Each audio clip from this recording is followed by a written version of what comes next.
በአንዱ አለመታዘዝ አለና ብዙዎች ምን ይሆናሉ? ኃጢአተኞች ይሆናሉ። ስለዚህ ኃጢአተኛ አለመሆን ነው የማትችለው። ምክንያቱም ኃጢአተኛ መሆን በረከት ስለሆነ፣ የአንዱ ስጦታ ስለሆነ፣ የአዳም ያስተላለፈልን የሰጠን የከበረ ነገር ቢኖር በእኛ ውስጥ ያለው ዘሩ አሮጌው ሰው ብለን የምንጠራው አለ።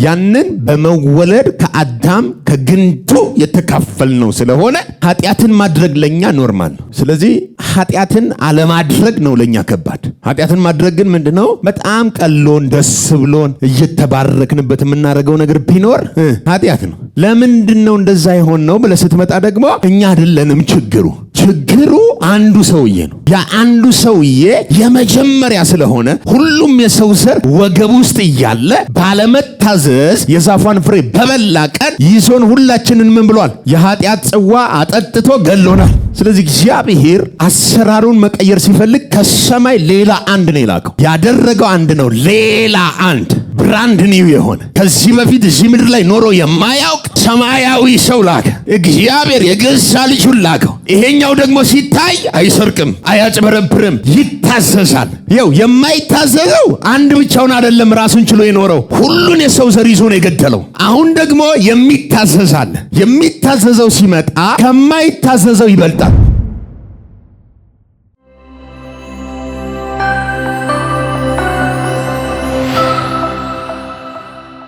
ሮሜ መጽሐፍ ምዕራፍ 6 እናውጣና ከቁጥር 1 እስከ ቁጥር 14 ድረስ በጋራ አንድ ላይ ጮክ ብለን እናነባዋለን። 1 2 እንግዲህ ምን እንላለን? ጸጋ እንዲበዛ በኃጢአት ጸንተን እንኑርን? አይደለም። ለኃጢአት የሞትን እኛ ወደፊት እንዴት አድርገን በእርሱ እንኖራለን? ወይስ ከክርስቶስ ኢየሱስ ጋር አንድ እንሆን ዘንድ የተጠመቅን ሁላችን ከሞቱ ጋር አንድ እንሆን ዘንድ እንደተጠመቅን አታውቁምን? እንግዲህ ክርስቶስ በአብ ክብር ከሙታን እንደተነሳ እንዲሁ እኛም በአዲስ ሕይወት እንድንመላለስ ከሞቱ ጋር አንድ እንሆን ዘንድ በጥምቀት ከእርሱ ጋር ተቀበርን። ሞቱን በሚመስል ሞት ከእርሱ ጋር ከተባበርን ትንሣኤውን በሚመስል ትንሣኤ ደግሞ ከእርሱ ጋር እንተባበራለን። ከእንግዲህስ ወዲያ ለኃጢአት እንዳንገዛ የኃጢአት ሥጋ ይሻር ዘንድ አሮጌ ሰዋችን ከእርሱ ጋር እንደተሰቀለ እናውቃለን። የሞተስ ከኃጢአቱ፣ ነገር ግን ከክርስቶስ ጋር ከሞትን ከእርሱ ጋር ደግሞ በሕይወት እንድንኖር እናምናለን። ክርስቶስ ከሙታን ተነስቶ ወደፊት እንዳይሞት ሞትም ወደፊት እንዳይገዛው እናውቃለንና ሞትንም በአንድ ጊዜ ፈጽሞ ለኃጢአት ሞቷልና በሕይወት መኖርን ግን ለእግዚአብሔር ይኖራል። እንዲሁም እናንተ ደግሞ ለኃጢአት እንደሞታችሁ ግን በክርስቶስ ኢየሱስ በጌታችን ሆናችሁ ለእግዚአብሔር ሕያዋን እንደሆናችሁ ራሳችሁን ቁጠሩ። እንግዲህ ለምኞቱ እንድንታዘዙ በሚሞት ሥጋችሁ ኃጢአት አይንገስ። ብልቶቻችሁንም የአመፃ የጦር ዕቃ አድርጋችሁ ለኃጢአት አታቀርቡ። ነገር ግን ከሙታን ተለይታችሁ በሕይወት እንደምትኖሩ ራሳችሁን ለእግዚአብሔር አቅርቡ። ብልቶቻችሁንም የጽድቅ የጦር ዕቃ አድርጋችሁ ለእግዚአብሔር አቅርቡ። ኃጢአት አይገዛችሁምና ከጸጋ በታች እንጂ ከሕግ በታች። አሜን። ሮሜ መጽሐፍን ተከታታይ ያጠናን ምዕራፍ 6 ላይ ደርሰናል። ዛሬ ምዕራፍ 6ን እንጀምራለን። ባለፈው ሳምንት ጸጋ ከመጠን ይልቅ ምን አደረገ? በለጠ የሚለውን ሐሳብ ሮሜ ምዕራፍ 5 ቁጥር 20 እና 21 ላይ ያለውን አይተን ነበረ የጨረስነው። እንግዲህ የሮሜ መጽሐፍ በዋነኝነት ለማጥናት ምክንያት የሆነን ከየትኞቹ መጽሐፍቶች በላቀ መልኩ የታጨቀ የተጠቀጠቀ ውስጡ የወንጌልን መገለጥ ውስጡ ስለያዘ ነው። የሮሜ መጽሐፍን በትክክል የገባውና የተረዳ ሰው በስነ መለኮት ምሁራን ዘንድ ከዘፍጥረት እስከ ራእይ ያለው የእግዚአብሔር ዕቅድ በሙሉ አውቆታል ብለው ይላሉ። እኔም በዚህ ሐሳብ እስማማለሁ። ሮሜ የገባው ሰው በቃ የህይወቱን ምንድነው ካርታውን ወይም ኮምፓሱን ያገኘ ሰው ማለት ነው። ልክ የሮሜን መጽሐፍ በትክክል ስትረዱት የህይወታችሁ አቅጣጫ ሙሉ ለሙሉ ይቀየራልና እስካሁንም ራሱ እያየን በመጣ ነው። እንግዲህ በአምስቱ ምዕራፎች ውስጥ በጣም ብዙ ድሎችን አይተን መተናል። እንዴት በእግዚአብሔር ወንጌል ነፃ እንደወጣን ድነታችን ምን ያክል የተረጋገጠ ከኛ ሊወሰድ የማይችል መሆኑን አስረግጦ በነፃ በእግዚአብሔር ልጅ በኢየሱስ ክርስቶስ ቤዛነት ያገኘነው እንጂ በስራችን ያገኘነው እንዳልሆነ እያየን የመጣ ነው። ሮሜ ምዕራፍ 5 ላይ ስንደርስ ግን ከምዕራፍ 5 ቁጥር 12 ጀምሮ እስከ ምዕራፍ 8 ድረስ ሌላ ምዕራፍ ወይም ቻፕተር ነው የሚከፍተው ብለን ነበር ስንጀምር ትዝ ካላችሁ። ሮሜ ምዕራፍ 5 ቁጥር 12 ጀምሮ ስለ ሁለት ሰዎች ነው ወሬው። ምዕራፍ 6ም ምዕራፍ 7ም ምዕራፍ 8ም ስለ ሁለቱ ሰዎች እንጂ በውስጡ ስላለ ነገር አይደለም ወሬው። በአንዱ በአዳም አለመታዘዝ ብዙዎች ምን ይሆናሉ? ኃጢአተኞች ይሆናሉ። ለኃጢአታቸው ምክንያት አንዱ አዳም ምን አለማድረጉ አለመታዘዙ ነው። በተመሳሳይ ደግሞ በአንዱ በኢየሱስ ክርስቶስ መታዘዝ ብዙዎች ምን ይሆናሉ? ጻድቃን ይሆናሉ። ለመጽደቃችን ምክንያቱ አንዱ ኢየሱስ መታዘዙ እንጂ የኛ መታዘዝ አይደለም። ጌታ ስሙ ይባረክ። ሁለቱ ስንት ናቸው? አንዱ አዳም፣ ደግሞ አንዱ ኢየሱስ ክርስቶስ። አንዱ አዳም አልታዘዘም፣ ስለዚህ ብዙዎችን ገድሏል። አንደኛው ኢየሱስ ደግሞ ታዟል፣ ለብዙዎች መዳን ምክንያት ሆኗል። በአንዱ አለመታዘዝ ኃጢአት በሰው ሁሉ ላይ ደርሷል። በአንዱ መታዘዝ ጽድቅ ለሰው ሁሉ አቅርቦት ሆኖ ደርሷል። በአንዱ በአዳም አለመታዘዝ ሞት ለሰው ሁሉ መድረሱ ብቻ ሳይሆን ሞት በላያችን ላይ ምን ብሏል? ነግሷል። በአንዱ በኢየሱስ ክርስቶስ መታዘዝ ደግሞ በህይወት እንድንነግስ የጽድቅ ስጦታ ወደኛ መጥቶልናል። ጌታ ይባረክ። ሰርተን ሳይሆን ጽድቅ የመጣው ወደኛ በስጦታ ነው። በማን ስራ? በኢየሱስ ክርስቶስ ስራ ለኛ ምን መጥቶልናል? ጽድቅ መጥቶልናል። በተቀበልነው በእግዚአብሔር ልጅ በኢየሱስ ክርስቶስ የጽድቅ ስጦታ ደግሞ በህይወት መንገስ እንድንችል ተደርገናል። ደግሞአለሁ፣ ምን ብለናል? ተደርገናል። ስለዚህ ጥሪያችን ራሱ በህይወት ምን እንድናረግ ነው? እንድንነግስ። ሞት፣ በሽታ፣ ኃጢአት እኛ ላይ እንዳይነግስ እግዚአብሔር ያንን በክርስቶስ ሰርቶ ሰጥቶናል። ዛሬ ምዕራፍ 6 ላይ ስንገባ እንግዲህ ከምዕራፍ 5 ጋራ የተያያዘ ሐሳብ ነው። ሰዎች ላጠናን እንዲያመች ምዕራፍ 1 ምዕራፍ 2 እያሉ ከፈበሉልን እንጂ ሮሜን ጳውሎስ ሲጽፍ አንድ መልእክት ነው የጻፈው። ወጥ ነው ደብዳቤው። ላጠናን እንዲያመችን የተከፋፈለው ግን ሮሜ ምዕራፍ 5 ቁጥር 20 እና ቁጥር 21 ላይ ምን ብሎ ነበር? ባለፈው ሳምንት ስናጠና ኃጢአት በበዛ መጠን ልክ ስጦታው እንደ በደሉ ብዛት አይደለም። አመጣጡ የስጦታው አመጣጥ ከመጠን ምን ያደረገ ነው? የበለጠ ነው፣ ያለፈ ነው። ለአይምሮ ራሱ ለመቀበል የሚከብድ ነው ስጦታው እንደ በደላችን ብዛት ወይም እንዳደረግነው ነገር አይደለም። ከአይምሮ ምን የሚያደርግ ነው? የሚያልፍ ነው አመጣጡ።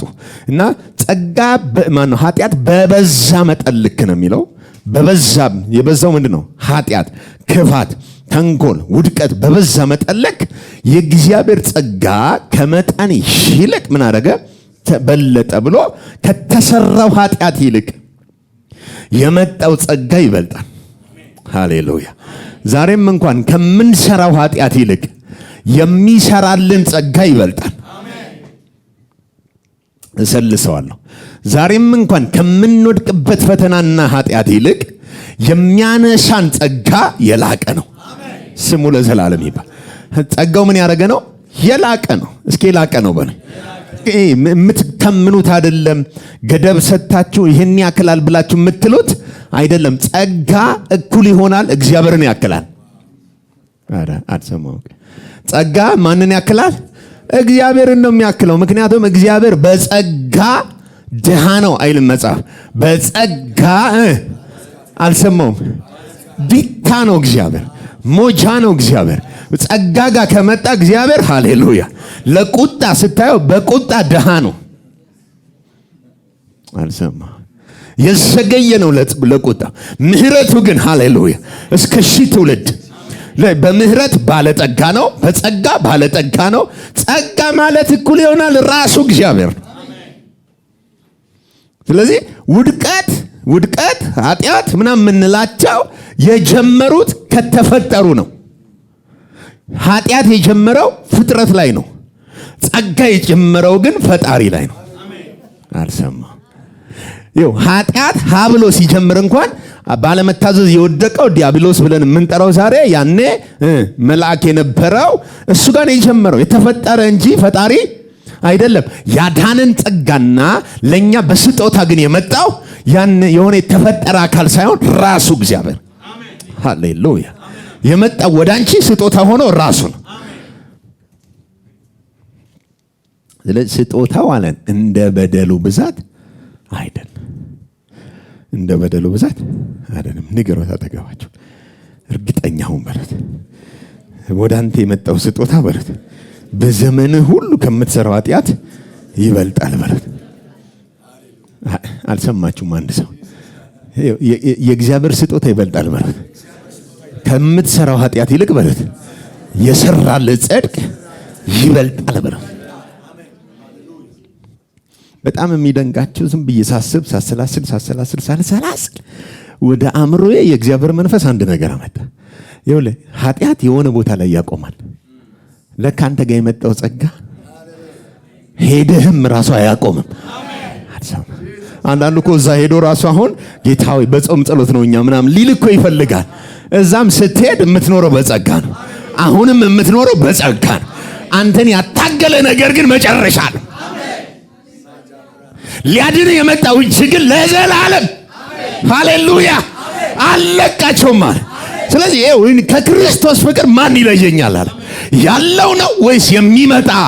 የሚመጣ እንኳን የማይለይህ ከሚመጡት ሁሉ በላይ የሆነ አልፋና ኦሜጋ እጅ ይዞ ነው። ስለዚህ ጸጋው ይዞኛል በለኝ። ምንድነው ያዘን? ሃይማኖት አይደለም ያዝከው፣ ባህል አይደለም ያዝከው፣ የሰፈር ወሬ አይደለም ያዝከው። የያዝከው አንድ ብርቱ የሆነች ዓለማትን በእጁ ደግፎ የያዝ በስልጣኑ ቃል ሁሉን የሚያስተዳድር እሱ እጁ አንቺን ይዞሻል። አንድ ሰው እግዚአብሔር ትልቅ ነው ይበለኝ። አሁን ልክ እዚህ ጋር ቆመን አሁን እግዚአብሔር ትልቅ ነው ስንል ትልቅ አይሆንም። እኛ ላይ ግን ትልቆች ትንሽ ይሆናሉ። ትልቅ ሆነው ዛሬ ቀን ሙሉ እንትን ያረጉን ያሰከሩን ሐሳቦች ሁሉ ትንሽ ይሆኑና እሱ ብቻውን ግን ትልቅ ይሆናል። አማጁ ጋቲጋስ። ስለዚህ በአንድ ሰው መታዘዝ ነው አለና ቢያይ ከሰማይ እግዚአብሔር የሚታዘዝ የለም። ከአዳም ጀምሮ የሰው ዘር በሙሉ ለመታዘዝ ቀርቶ በቃ ዝም ብሎ ይርመጠመጣል፣ ይሞክራል፣ ይወድቃል፣ ይሞክራል፣ ይወድቃል። ይሄን ነገር አይችሉትም ማለት። ስለዚህ እኔ ራሴ ልሂድና ሃሌሉያ እኔ ራሴ ልሂድና እስከ መቼ እነሱን እጠብቃለሁ አለ። አባቱ የቀጠረለት ቀን ሲደርስ አንድያ ልጁን ላከውና በቃ ፈጽመዋል። ከዛ ልክ እነሱ በመታዘዝ አለ ሃሌሉያ መስቀል ላይ ተንጠልጥሎ ሙሉ ለሙሉ ታዞ ፈጸማቸውና ከዛ በኋላ ለካ በደንብ ስሙ ሲፈጸሙ ከመንገድ የሚወገዱ ብዙ ናቸው። የሚፈጽማቸው አተው ሲንከራተቱ የነበሩ ነበር። አንድ ኢየሱስ መጣና ፈጸማቸው። ልክ መስቀል ላይ ሲጨርስ ተፈጸመ። በቃ ከዚህ በኋላ ቀጣይነት የላቸውም። ከዚህ በኋላ የምቀጥለው እኔ ብቻ ነኝ። ያልተፈጸመ ከመንገድ ያልተወገደ እሱ ብቻ ነው። እሱ ደግሞ የህይወታችን ንጉስ ነው። እግዚአብሔር እንዲያው የሰጠን ምናችን ነው? ስጦታችን ነው። ጌታ ይባረክ። እርግጠኛ ሁን በሉት። እሱ ካንተ ጋር ነው በሉት። አልሰማኝም። እርግጠኛ ሁን በሉት። አንተም ከሱ ጋር ነህ በሉት።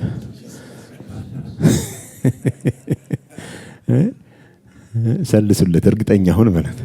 መቼም አይተውህም በሉት። እወጣለሁ እኔ መሮኛል በቃ ብትለም አይለቅም። አይለቅም።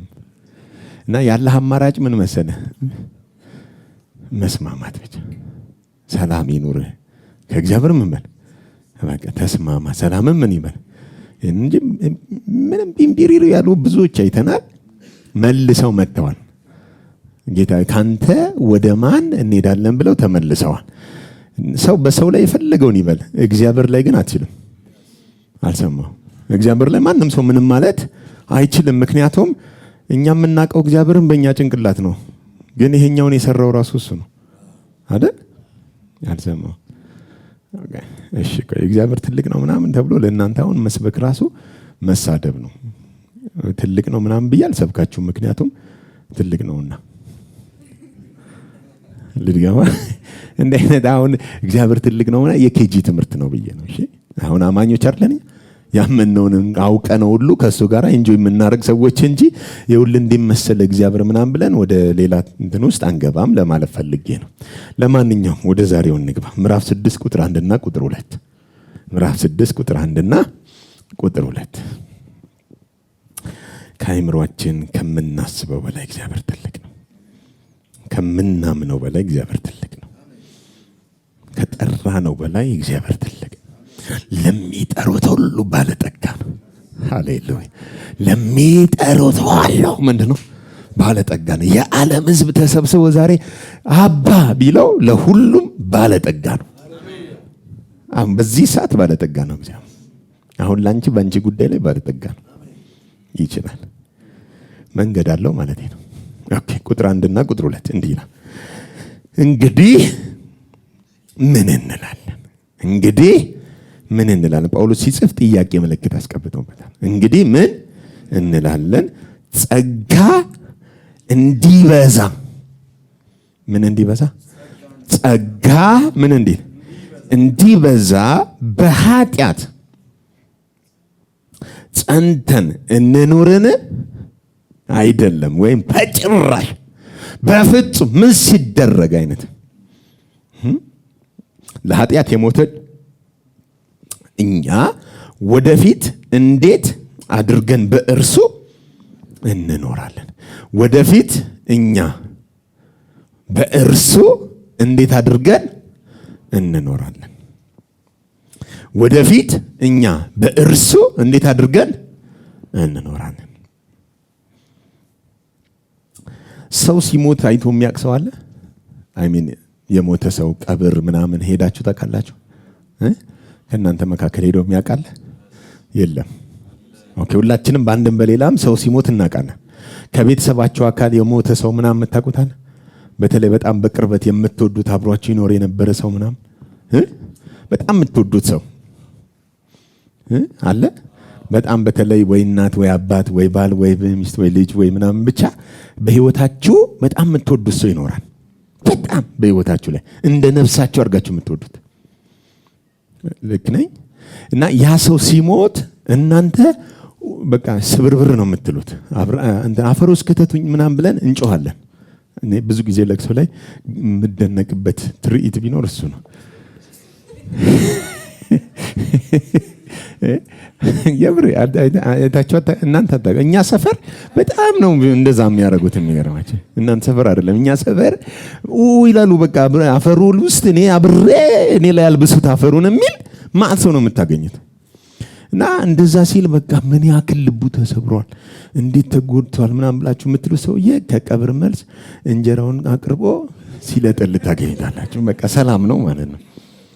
እና ግባ ከመሬት እስኪባል ነው እንደዛ የሚኮነው ተብሎ እንደ ባህል ይይዙታል። ብቻ ለማንኛውም እሱን አይደለም የፈለኩት። ብቻ ሞት የሚባለው ነገር የመጨረሻ በኃጢአት ምክንያት ለሰው ልጆች ምን ያለ ነው የመጣ አስከፊና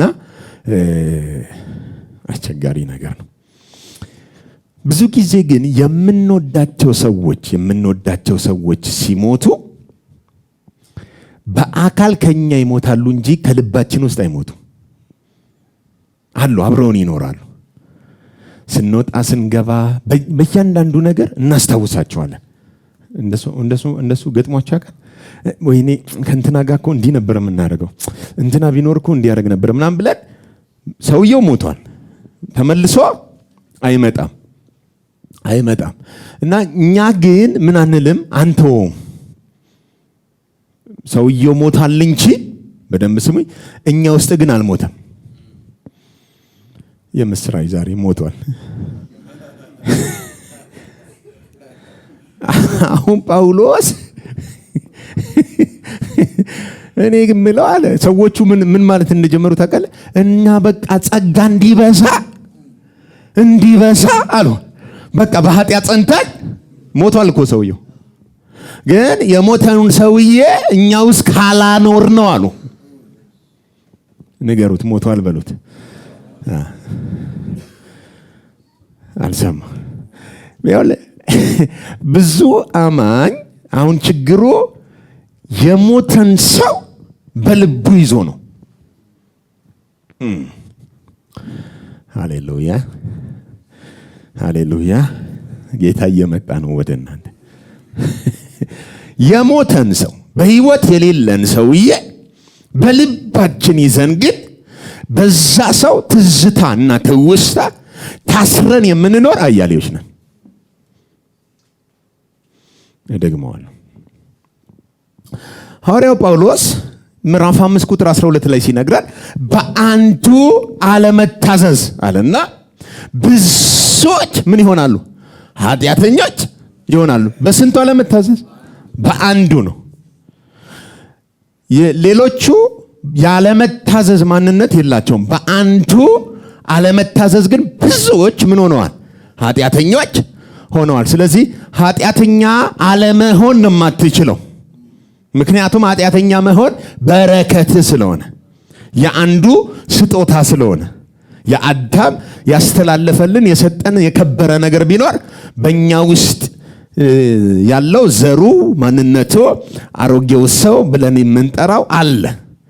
ያንን በመወለድ ከአዳም ከግንዱ የተካፈልነው ስለሆነ ኃጢአትን ማድረግ ለኛ ኖርማል ነው።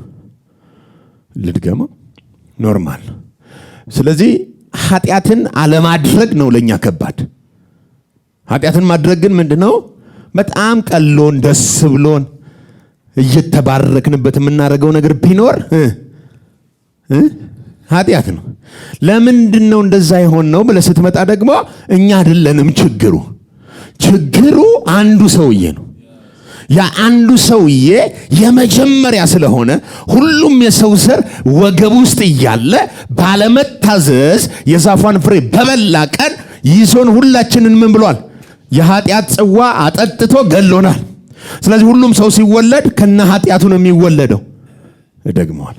የወደቀ ዓለም ውስጥ ኃጢአተኞች የሞሉበት ምድር ውስጥ ነው የሚወለደው። እደግመዋል።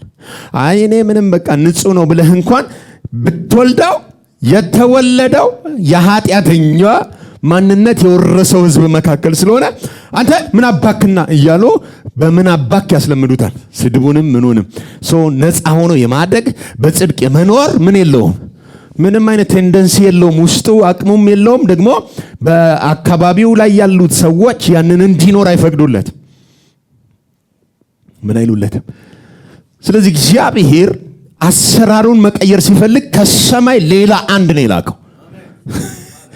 ያንን ሰውዬ እንዴት ነው ምናምን ብሎ አይደለም ያጠበልን፣ ያደረገው አንድ ነው። ሌላ አንድ ብራንድ ኒው የሆነ ከዚህ በፊት እዚህ ምድር ላይ ኖሮ የማያውቅ ሰማያዊ ሰው ላከ። እግዚአብሔር የገዛ ልጁን ላከው። ይሄኛው ደግሞ ሲታይ አይሰርቅም፣ አያጭበረብርም፣ ይታዘዛል።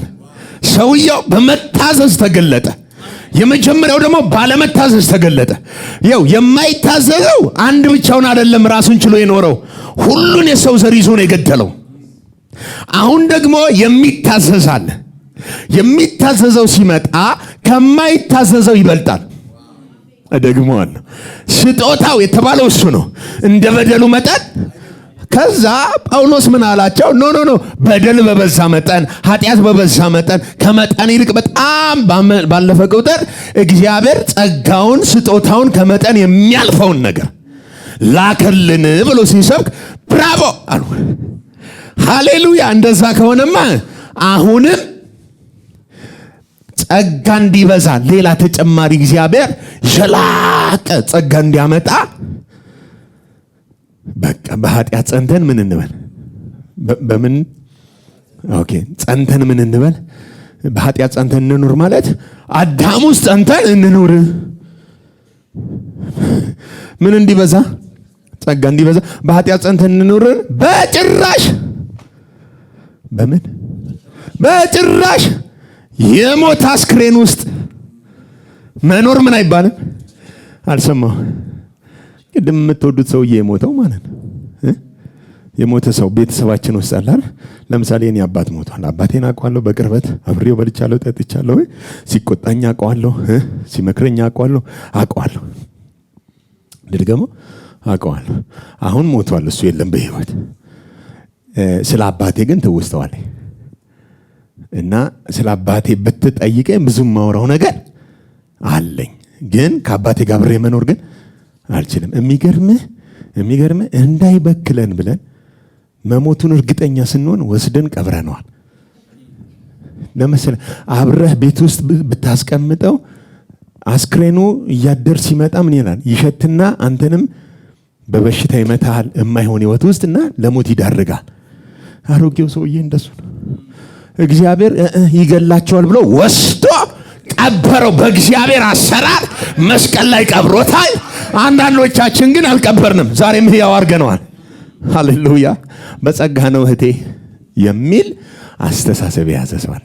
ንገሩት፣ ከሬሳ ጋር አትኖር በሉት። ድገሙ። ከሬሳ ጋር አትኖር በሉት። ሞተሃል በሉት። አባትህም ሞቷል በሉት። የራስህ አይደለህም በሉት። አሁን ዘር ቀይረሃል በሉት። ከሞት በተነሳው ከክርስቶስ ጋር አንድ ህብረት ሆነሃል በሉት። ሃሌሉያ። ምንድነው የገላገለን? የክርስቶስ መስቀል። ካሮጌው ተፈጥሮ አውጥቶ አዲሱ ሰው ውስጥ የከተተን የሞቱና የትንሣኤው ሥራ ነው። አሁን ያለነው በማን ውስጥ ነው? በክርስቶስ ውስጥ። በክርስቶስ ኢየሱስ ላሉ አንድ መልእክት አለ። እኛ ለኃጢአት ምን ያለን የምንሞት ኦልሬዲ የሞትን አልሰማውም። ቆይ የምንሞት ነን ወይስ ሞተናል? ኦኬ። ለኃጢአት ምን ያለንን ስሙት ምን እንደሚል ቁጥር 2 ላይ አይደለም ወይም በጭራሽ ለኃጢአት የሞትንኛ ለኃጢአት ምን ያለን የሞትንኛ ወደፊት ማለት ምን ማለት ወደፊት ማለት ነው። ወደፊት እንዴት አድርገን በእርሱ ማለት ወደ ኋላ እንኖራለን። እንዴት አድርገን ወደፊት ወደ ኋላ እንኖራለን ነው እኮ። እንዴት አድርገን ወደፊት ነው እኮ መሄድ የምንፈልገው። እንዴት አድርገን እኛ የሞትን ወደፊት ወደ ኋላ እንሄዳለን እንኖራለን። አይታሰብም ማለት ነው። እንዴት አድርገ ወደፊት ይወድን ወደ ኋላ ከሞተው አባት ጋር ትኖራለህ ነው እኮ። ኦሬዲ ምን ብሏል ንገሩት። አሮጌው ሰው አዳም አባትህ ሞቷል ማለት። እንዴት አድርገ ወደፊት በሉት በአዳም ትኖራለህ በክርስቶስ እንጂ በሉት። አያይ ወደፊት የሚኖረው በክርስቶስ ነው እንጂ ወደፊት በአዳም ምን ስለሆነ አልሰማውም። ምን ብለሃል? አልገባኝም። ቆይ ምን ብለሃል? አልሰማውም። ቆይ ምን ግን የብዙ ሰዎች ችግር ምንድነው? ትውስታው። በጣም ትውስታ ከባድ ነው። በተለይ በህይወት እያለህ አብረ ብዙ ካሳለፍክ ሞቶም አይለቅም። እና እኛ ደግሞ ማህበረሰቡ ምኑ በደንብ አስለምዶን እኛ ላይ በጣም የሰለጠነ የሞተ ሰው እያለ በቃ ማስተር አድርጎናል። እኛ ላይ ነው በቃ የመጨረሻ የወደደውን ነገር ምን ይለናል ያስደርግ። ግን ሰውየው ምን ብሏል? አልሰማው። ምን ብሏል? አንዳንድ ሰዎች አይታችኋል፣ መንገድ ላይ ለመለመን ሸራ ምናምን ዘርግተው ፎቶ እንትን ያደርጋል ያስቀምጣል። ፎቶአቸውን ስታይ አንጀት ይዘፈዘፋል። ፎቶሾፕም ሊሆን ይችላል ላይሆንም ይችላል። ብቻ ግን የሚለምነውን ስታይ ወይ ተኝቷል፣ ወይ እጁን የሆነ ነገር ታሽጓል፣ ወይ የሆነ ነገሩን አሽጎ ምናምን ብቻ በትክክል የተጎዳ ሰው መስሎ ይቀርባል። ላይሆንም ይችላል። ዘመናዊ የማታለል ዘዴዎች አሁን ሜካፕ ስለሚሰሩ እንደዛም ሊሆን ይችላል። ብቻ ግን እኛ ድሮ ስናቅ እንደዛሬው ሜካፕ በደንብ ሳይበዛ በትክክል እግር የሌለው እጅ የሌለው ምናምን ሰው ይተኛና ከፊት ለፊት ግን እዚህ ጋር ባለ ኮከብ የማዕረግ ልብስ ለብሶ የተነሳውን ፎቶ ፈገግ ብሎ ጄነራል ወይ ምናምን የሆነ ሰው ታገኛለህ። ስታየው በአካል ምን ብሏል? ተጎድቷል። ወይ እጅ የለውም ወይ እግር የለውም። በጦርነት ተመቶ ነው እንጂ ወታደር ነበርኩኝ ለአንተ ለሀገሬ ምናምን አንተ በሰላም እንድትኖር እኔ ምን ያልኩልህ ነኝ ነው። ዋጋ ከፍያለሁ አንተ በሰላም እንድትኖር የሞትኩልህ የተጎዳውልህ የተመታውልህ። ስለዚህ ጣል ጣል አድርግ ነው። ስለዚህ ምን እናደርጋለን? ወይ ምናምን አያድርስ ነው ምናምን ብለህ ትጥላለህ። አሁን ሰይጣን እንደሱ ነው ይሁን። ሰይጣን ልክ እንደዛ መስቀል ላይ እግዚአብሔር ጠርንቆ ከመንገድ ምን ብሎታል? አስወግዶታል። ግን በፎቶ ነው የሚሸውደን። ዛሬም የሆነ ማረግ ያለው ልብስ እንደለበሰ ፎቶ አዳምን ያመጣና አየው አባትህን ይላል። ትዝ ይልሃል ኮከቡ። ልክ ነው ሌሊቱን ስንጠጣ ነበር። ኮከቡ እሱ ነው። የአዳም ኮከብ እሱ ነው። የኃጢአትን ባህሪ በእኛ ላይ ምን እንዲሆን ሕያው እንዲሆን በምኑ ነው የሚሰራብን? ዛሬ ላይ በሐሳብ። የትኛው ሐሳብ አለ? የሞተው ሰውዬ አስተሳሰቡ ነው እኛ ጋር። ግን መጽሐፍ ምን ይላል? እኛ ለኃጢአት ምን ያለንን አልሰማው። ምን ያልክነ? ኦኬ አሁን ድንገት ሽሮ በቅቤ የሚወዳል እዚህ ቤት? ትወዳላችሁ እናንተ ጎበዞች። ሽሮ በቅቤ በጣም ነው የሚጣፍጠው።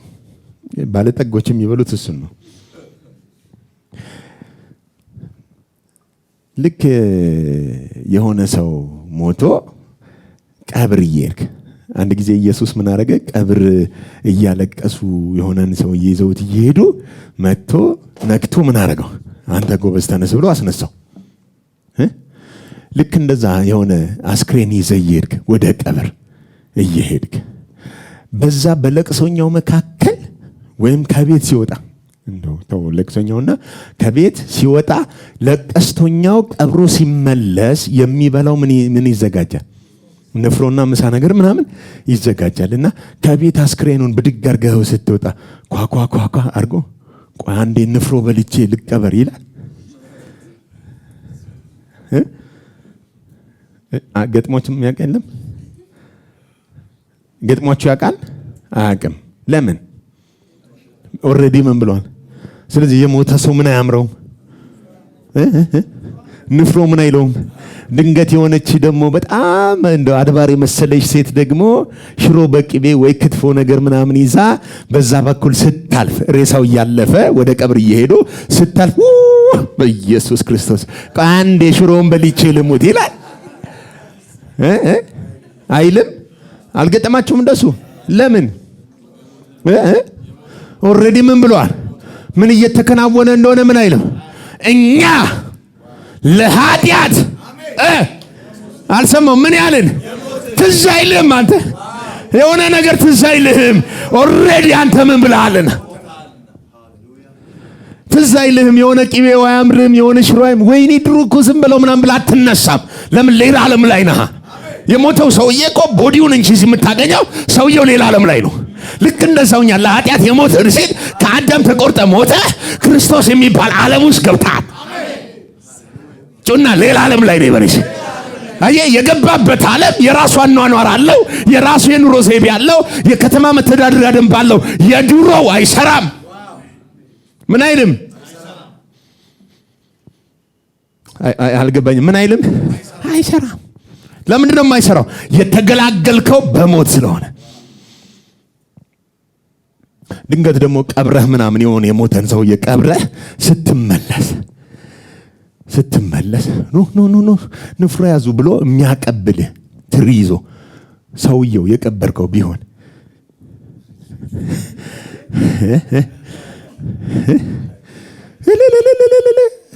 ምን ይሳናሃል ትላለህ? አቤት ስራ ብዙ ነው እንዴ የምትለው?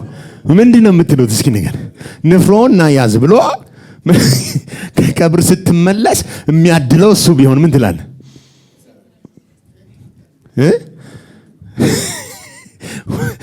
ወደ ሰውየው ወሰዱኝ ነው የምትለው?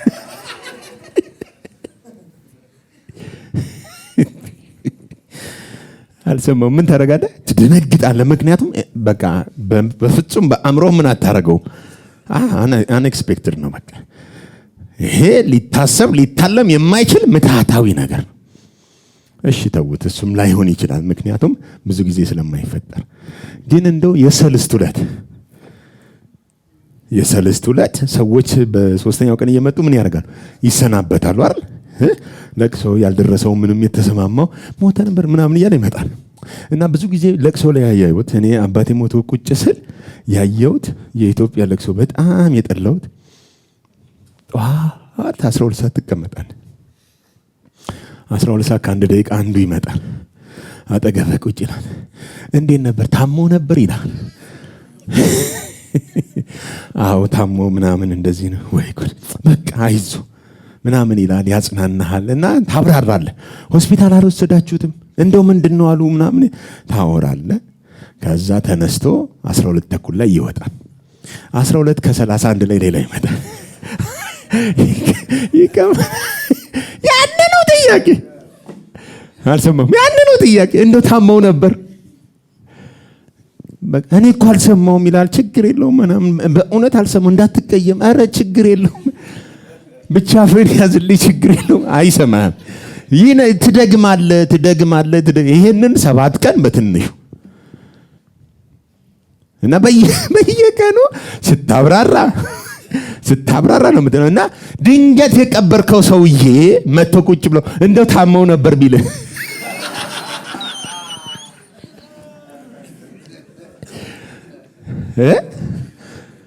ትመልሳለህ? ምንድነው የምትሉት ቢላችሁ?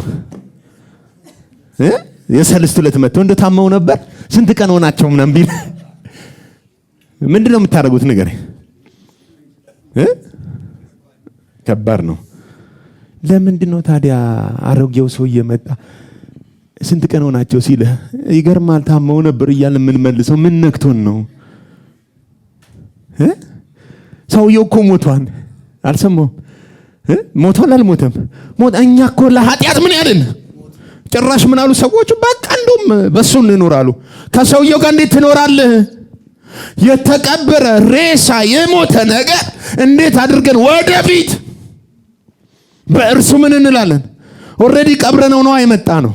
አሁን አዲስ ህይወት ነው የምትለማመደው። ሃሌሉያ! ምን አይነት ህይወት የሚገርማችሁ ከኛ ይልቅ ከእናታችን ጋር ስለሆነ የኔ አባት ረጅም ዓመት የኖረው ብዙ ቀረቤታም ህብረታቸውም ከኛ በጣም ጠንካራ ስለሆነ ዓመት ሙሉ እንዳይከፋት እያለ ቤተ ዘመዱ ምን እንዳይከፋት ብቸኝነት እንዳይሰማት እንዳትጎዳ ሐዘን እንዳይሰማት እያለ ይመጣሉ። በቃ ግማሹ ይጫወታል ምን ይላል። በቃ በሳምንት ቢያንስ 2-3 ቀን አሁንም ድረስ ቋሚ ነው። ዓላማቸው ምንድነው? ማጽናናት ነው፣ እንዳትጎዳ። አየህ አሁን ምን እያስለመዷት ነው? ህይወት ያለሱ ይቻላል ነው። አሁን እኛ እኮ መልመድ ያቃተን ያለ አዳም ህይወትን ነው። አንዳንዶቻችሁ ቤት ሆናችሁ ነው ትዝም ይላችሁ ህይወት። በደንብ ስማኝ። ለካ ያለ አንድ ሰው መኖር ይቻላል። ግን ድርቅ ሚላለ ሞተ እንዴ ብሎ አብሮ የሚሞት ድርቅ ሚላለ እዚህ ውስጥ ማን ይኖራል ነው ጉዳይ። አሁን አባቴ እንዲህ ነበር ብትል ምን ብትል የለም ሰውየው። አሮጌው ሰው ምን የለም። እኛ እኮ አሮጌው ሰው ጋር እያለን እኮ ድሮ እኮ እኛ እንደፈለግን ነበር የምንኖረው ብትልም የለም ሞቷል። ምን ይጠበስ ታዲያ? ነበርክ ድሮ። አሁን ግን በሞት ካንተ ላይ ተገላግሏል። ሳይ በቃ ትውስታውን አጥፋ በሉት። ካልሆነ በሉት ወደ ኋላ ይመልሳል በሉት። እንደ ትውስታ በሽታ የለም እዚህ ምድር ላይ። መጨረሻ እንዳትኖር የሚያደርግ ትናንትና ነው። ነገን አትኖር፣ ዛሬን አትኖር። እስር ብለህ ድሮ እኮ ብለህ ያስቀምጣል። በትካዜ በቁዘማ ያስቀምጥህና ትዝ ይልሃል። እኛ እኮ ትዝ ይለናል ማታ ላይ በቆሎ እሸት እየጠበሰ ፈልፍሎ ሲሰጠኝ ምናምን እያልክ እዛ ውስጥ ትኖራለህ። ዛሬን ግን እየኖርክ እና ምኑ ነው ትዝ የሚለው? አዲስ ህይወት አለ የገባንበት። በሞት ያን ተገላግለናልና አሁን የገባንበት ምን አይነት ህይወት አለ? አዲስ ህይወት አለ። ቁጥር 3 እና 4 ስሙት ምን እንደሚል። ምን አይነት ህይወት? አዲስ ህይወት። ቁጥር 3 ወይስ ከክርስቶስ ኢየሱስ ጋር እንድንሆን ዘንድ የተጠመቅን ሁላችን ከሞቱ ጋር እንድንሆን ዘንድ እንደተጠመቀን አታውቁምን? እንግዲህ ክርስቶስ በአብ ክብር ከሙታን እንደተነሳ እንዲሁ እኛም በአዲስ ሕይወት እንድንመላለስ ከሞቱ ጋር አንድ እንሆን ዘንድ በጥምቀት ከእርሱ ጋር ምን ብለናል? አልሰማው ምን ብለሃል? እሺ ሞቱንም በሚመስል ሞት ከእርሱ ጋር ከተባበርን ትንሣኤውን በሚመስል ትንሣኤ ደግሞ ከእርሱ ጋር ሃሌሉያ። እሺ ቁጥር 4 እንግዲህ ክርስቶስ በአብ ክብር ከሙታን እንደተነሳ እንዲሁ እኛ በምን ሕይወት? በአዲስ ሕይወት እንድንመላለስ። በምን አይነት ሕይወት ነው የምንመላለሰው? በአሮጌ ሕይወት ወይስ በአዲስ ሕይወት? ስለዚህ አሁን እኛ የምንለማመደው የምንመላለሰው በምን አይነት ሕይወት ነው? በአዲስ ሕይወት እንድንመላለስ ከሞቱ ጋር አንድ እንሆን ዘንድ በጥምቀት ከእርሱ ጋር ምን ብለናል? አሳይ ንገሩት። አዲስ ሕይወት ተለማመድ በረት። ምን አይነት ሕይወት? አዲስ ሕይወት። አሮጌውን ሕይወት ሳይሆን ምን አይነት ሕይወት ነው? ምን? ስለዚህ አሁን ፎከሳችን እንዴት አድርገን ወደፊት ወደ ኋላ እንኖራለን፣ በሞተው ሰውዬ እንኖራለን ምናምን ሳይሆን ወደፊት መኖር የሚገባን በምንድን ነው? በመለማመድ። ምን እንለምዳለን? አዲሱን ሕይወት፣ አዲሱን ሰውዬ ክርስቶስን በማወቅ የምንኖረው ሕይወት ነው። አሜን። አንድ ወዳጅ ነበረኝ እና የተባረከ ነው፣ ጸሐፊ ነው። ስሙን ታውቁታላችሁ። የእግዚአብሔር ልጅ እስክንድር አዲስ የሚባል ስንት ሰው ያውቀዋል? አታውቁትም? የእግዚአብሔር ልጅ እስክንድር አዲስ የተባረከ ልጅ ነው። የተባረከ ልጅ ነው። አንድ ጊዜ ላፕቶፕ ከውጭ ተላከለት፣ አዲስ ላፕቶፕ እና እሱ የሚጠቀምባት በ2007 ዓመተ ምህረት የተመረተች ናት። ድሮ እንትን ነው የሆነ ኮብልስቶን የሚያክል ነው እንትኑ ራሱ እና ቃቃቃ ይላል ሁሉ እንደዚህ ስከፍተው ፒሲውን ዝም ብሎ አይከፈትም። አሁን ደግሞ የመጣለት ተች ናት። ሁሉ ጠቅስ ታረጋት ራሱ ዘመናዊ ናት፣ ስሊም ናት፣ በጣም ደስ ትላለች። እና እላው ላይ እዛ የድሮ ፒሲ ላይ ሲጠቀም ነው የመጣው። መጥቶለት 2 ወር 3 ወር ፒሲውን ቁጭ አድርጎታል። ምክንያቱም ምን እንደሚያደርገው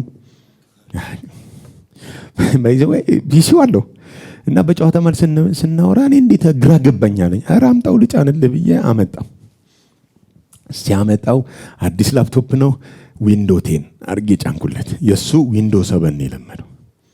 ማይክሮሶፍት ወርድ ደግሞ 2007 ነው የሚጠቀመው። እኔ ደግሞ ያኔ 2016 ነው የምጠቀመው። ስለዚህ 2016 ማይክሮሶፍት ወርድ ምናምን ጫንኩለት፣ ፏረኩለት፣ ጨረስኩኝ፣ ሰጠሁት። እቤት ሄዶ ሲከፍተው ይደውላል። ምንድን ነው ያረከው? እኔ ምን ዘነጋው መሰለ? እኔ በእኔ ጭንቅላት ሰራሁት። እኔ በምጠቀምበት ሰራሁት። ለካ እሱ 2007 ላይ ነው።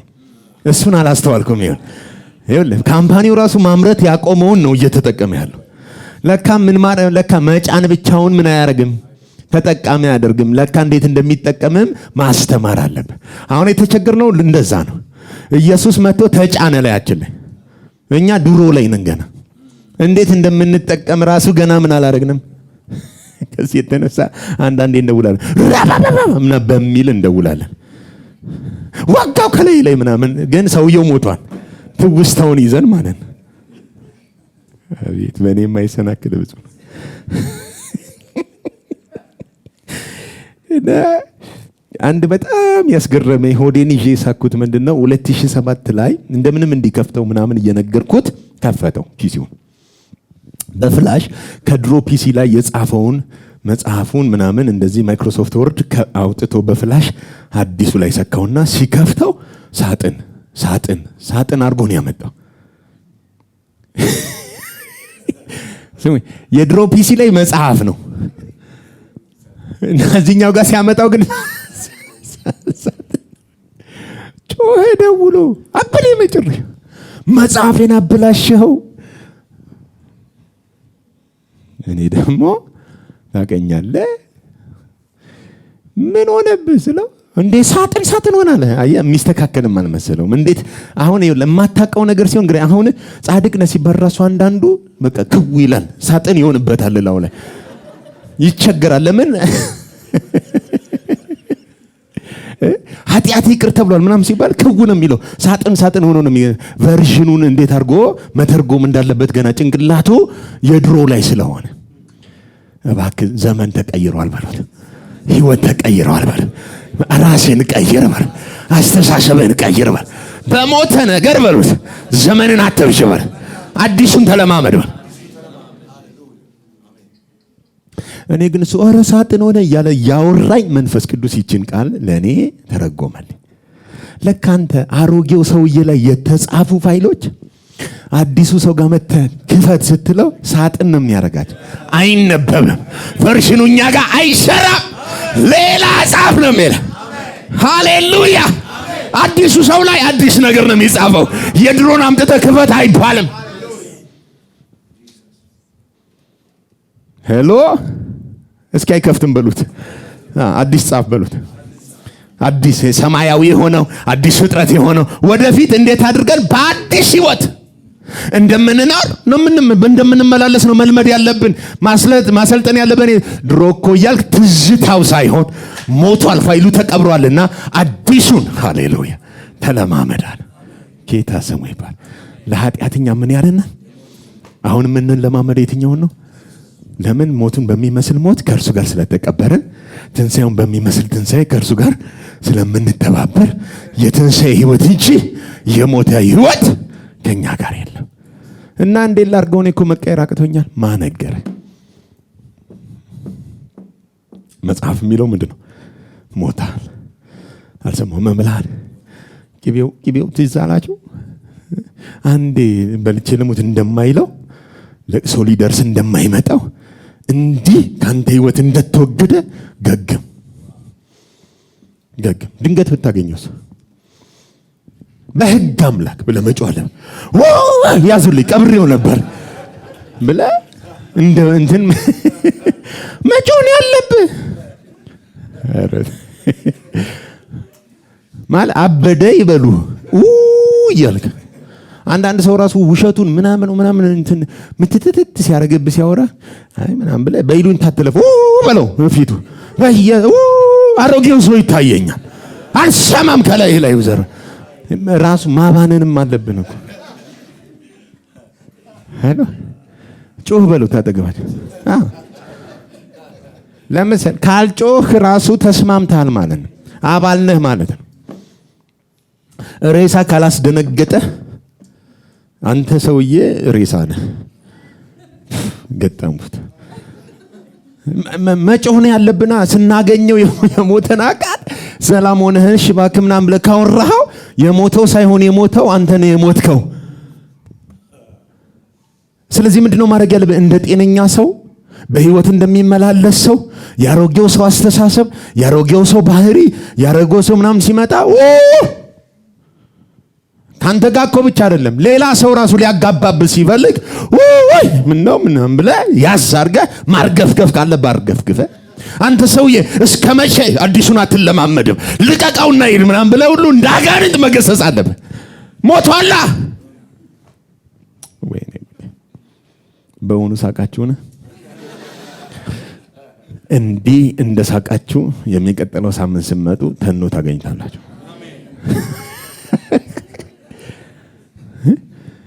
ሄሎ አሁን መቀበል የሌለብህ ነገር አለ ማለት ነው በህይወት መንገድ ላይ። ለካ የሞተ ባህሪ የሞተ አስተሳሰብ እኛ ህይወት ላይ መሰልጠን የለበትም። የኛ ወገን አይደለም። መለማመድ ያለብን የትኛውን ነው? አዲሱን ነው እንጂ እንዴት አሁን በቃ ጸጋ እንዲበዛ ምናምን ብለህ ጸጋ ለኃጢአት ማመካኛ አይደለም። እግዚአብሔር ለኃጢአት እንድንሞት እንጂ ጸጋ የሰጠን ለኃጢአት ህያው ሊያደርገን አይደለም። ኦልሬዲ ህያው ነበርና ጸጋው ሲመጣ ለኃጢአት ገሎ ለህይወት አስነሳ፣ ለጽድቅ አስነሳ። ሞቱን በሚመስል ሞት ቀብሮ በትንሣኤው ከሱ ጋር አዲስ ህይወት ሰጠን። ሃሌሉያ። ጩና ለኃጢአት ሞቻለሁ። በእኔ ላይ ጉልበት የለውም። በእኔ ላይ ጉልበት ያለው ኢየሱስ ብቻ ነው።